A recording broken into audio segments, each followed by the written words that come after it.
Yo, what's going on, peeps?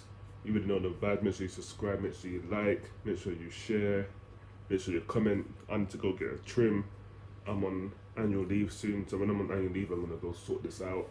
But that's not until the 30th, bank holiday. So, sometime around then, I'm gonna get this sorted out. Been mad busy, but we're not here for that. We are here for the preview for the Wolves game. So we are away to Wolves at Molineux. Obviously, Santo going back there since he's left. Since he left Wolves at the end of last season, and Tottenham's record is decent, right? It's not the best. We blew a lead last season there, and we won it the season before with a Vertonghen header at the death. But to be honest, if we play like we did against Man City, then there's every way we can beat them with KANE or about, but we get into that later. But if we play like we did last season with Mourinho, when we took the lead early and then the rest of the game we just sat back and got battered, and somehow made it out there with a point, then we are definitely not getting anything. If you can hear anything, it's because it's pissing down with rain and my balcony door's open. But this is real. There's no editing. This is just, I say what I gotta say, get my shit off and upload it. But as I was saying, I digress. Yeah, if we played like we did last season, then we ain't got a chance in hell of getting anything. Now, obviously, people's talking about the conference game the other day. I said I'm not doing a preview. I'm not watching it. I did neither. As I said, we lost 1-0. Don't really care. To be honest, I'd rather focus on the league, trying to get back in the Champions League, FA Cup, League Cup, and that's it. This European competition, give it to the kids. I'm not that bothered. Obviously, if you win it, all you do is get into the Europa League, and I don't want to be in Europa League. I would like to be in the Champions League. So for me, not really that pressed, don't care. We ain't got the kind of squad to concentrate on all those competitions, and that's not a competition that I really want to concentrate on. It's not the elite. If it's not Champions League, and I guess I'll take Europa League as minimum, then I'm not bothered with this conference shit. So cool, put the kids out, let them rock, let them get some minutes, and that's what he did pretty much. But this game, I expect to see Son back, Lucas, Deli. Don't want to see Harry Winks or Sissoko. Don't want to see Doherty. I want to see Tanganga back in there because it looks like he's our best right back. Now, obviously, it's a different team, Man City, but I don't see why the strategy should change. We should still be putting Tanganga in on that right hand side until he shows otherwise that he shouldn't be in the team. But from what he displayed against Man City, he has every right to start. So for me, he will come in and stays in and pretty much go the team that played against Man City. I think that'll probably be what he goes with. Not sure, maybe Kane's in the squad, maybe it's not this time, but for me, if Kane comes in or not, still got to get a job done, and I don't think Kane's going to be in the squad if I'm honest. He did train the other day, but I don't think he's going to be in the squad if I'm being totally honest. Tomorrow, I don't think so, but we'll find out near the time. But I don't think he's gonna make it. And another one that I don't think is gonna be in it. Well, I know he's not gonna be in it because he really said, and I see Fabrizio Romano tweet it. So if he's saying it, then it's 99.99% sure that it's accurate, and that is Ndombele will not be in the squad. Again, he's not featured all season, even in pre-season. So Bayern Munich apparently is swooping around for him, but I don't know what he's going to do. I don't know what he's doing. We're not there, so we can't say. Obviously, I say he's our best midfielder, but obviously he's not doing something.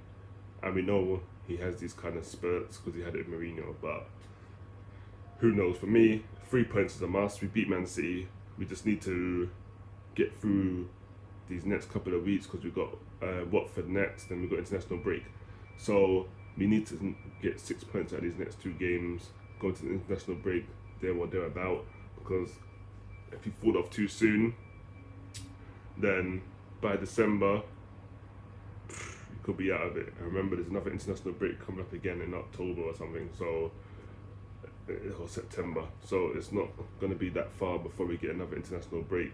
So we need to be putting our foot on our necks. But if it's anything to go by, the game against Man City, the football I saw was definitely the best football I've seen in the last couple of years, because under Mourinho, football was not looking like that. It was very, very, very defensive and pragmatic, and not always getting the result that was required. So very frustrating playing like that and not winning, getting a draw or losing or starting to turn up in the last 10 minutes when you know you need a goal, and then you're just exposed at the other end. So good defensive performance as well. So big the defenders up, Dyer, Sanchez, Tanganga and Megalon.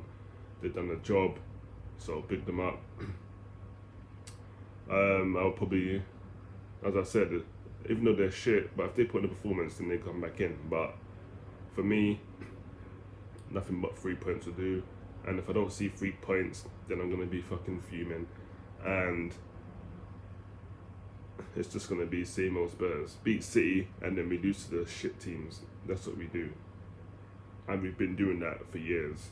We get results against Uniteds and the Cities and Liverpools, and then we go to the West Broms and get pammed. That's what Tottenham do. That's what we're used to as Tottenham fans, but that has to change. And if Santo wants any type of respect, then he's going to have to go out there and take this team into the top 4. Not 7, like he's doing the rules. He's got to take this team to the top 4. And with all due respect, the team he's at now is better than that Wolves team. So he needs to do that. And obviously now Jimenez is back with Wolves playing.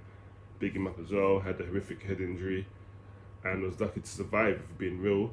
Had a fractured skull, and you could see if you saw that game that he was really fucked. So the fact that he's back already and playing and available, it's always good. We don't want no one dying in football any type of way, no matter who they play for, whatever. We don't need all that. We want everyone to survive and be alive and well and fit and compete. Obviously you have your banner, but that's where it ends for me. We don't want to get too personal, like in people's comments and shit. That's corny, but big him up. And again, it's that Molyneux. Record's not great, but it's not bad either. We've got a couple of wins there. But again, it depends how we take this game forward and how we play it and the strategy we go for. So it's going to fall on that.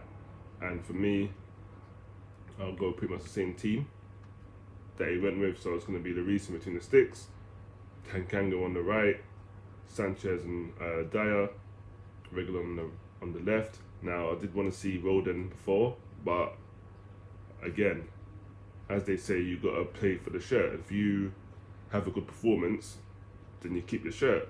If you play shit, that's when it's up for debate.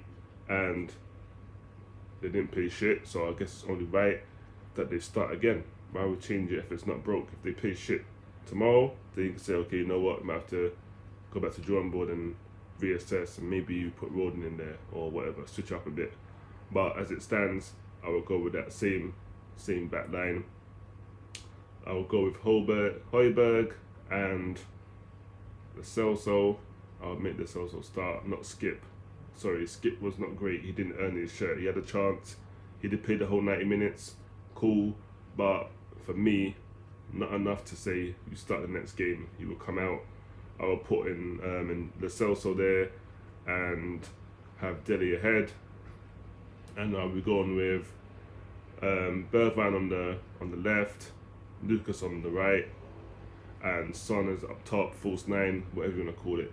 KANE will probably get on the bench if he makes the squad, but he definitely doesn't start for me. I mean, now obviously we know what KANE is and we know what he can do, but when KANE has these kind of stories and whatever else surrounding him, he don't perform. So instead of, I don't want him to get jeered and booed or have that kind of, reaction and from the fans, so I wouldn't start him, put him on the bench. That's it, because you know what's going to happen. If you don't score, then people's going to say, oh, he wants to leave, but he's not worth this, that, and the third, rah. And it's just another bollocks and kid shit. And I ain't with it. So, for me, he goes on the bench, and we go with the team that went out against Man City and done the job and put in a stellar performance. So just to run through it again quickly through the 11, the Reece in between the sticks, Tanganga on the right, centre backs are Sanchez and Dyer, Regan on the left, Højbjerg, Celso, that's the only one I'm changing, taking that skip. Ali ahead of them, number 10, and then you got Bergwijn and Lucas operating on the rings, and you got Sonny up top. Now I'm expecting us to win.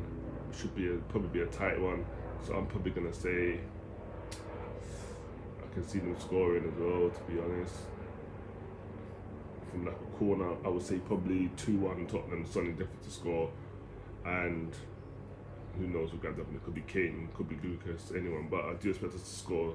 I'm going with a 2-1 prediction. Leave your predictions in the comments. Let me know what you think. Do you think that's the team to go with? Do you think Kane should be in the squad? Let me know. Enjoy the rest of your weekend, even though it is coming down and it is going to be all day. Definitely here in London. Wherever you are, just enjoy it. Be safe. Stay dry. And until the next vid, I'm out of it. Peace.